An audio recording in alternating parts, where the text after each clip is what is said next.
An emotional and heated discussion over a request to restore supervised drug consumption in the region. Regional councillors were discussing whether to ask the province to reinstate funding that was recently removed. Let's go to CTV's Krista Simpson, who joins us now with all of the details. Krista, you were monitoring that meeting quite an afternoon at council today. Well, Tony, as you said, it was emotional and at times heated in council chambers as delegate after delegate advocated for consumption and treatment services to be reinstated, saying lives are at risk. But councillors discussed whether asking the province to restore funding could only cause more problems, given the province's adamant stance it will no longer fund or open CTS sites. Good afternoon. A series of delegates making their plea to Regional Council, asking them to write to the province to support consumption and treatment services. It matters, and with a drug poisoning death occurring across Waterloo Region approximately every 2.5 days, time is very much of the essence.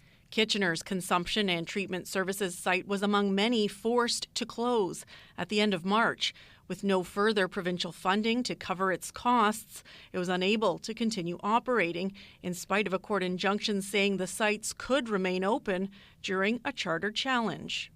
I owe my life to the wonderful staff at CTS. I've overdosed a few times and I might not be here today, but for the grace of God and the staff that work there. Councillor Pam Wolf putting the motion forward to write to the province, asking it reinstate funding given the recent court injunction. Silence is dangerous. I think it is important that Regional Council speaks out when we see anything that does not respect our human rights and the law. But some councillors raised concerns, some saying it's a futile effort and only serves to create friction with the province. Others worried this request could impact the funding for the newly established Heart Hub, the province's replacement for CTS that doesn't include harm reduction.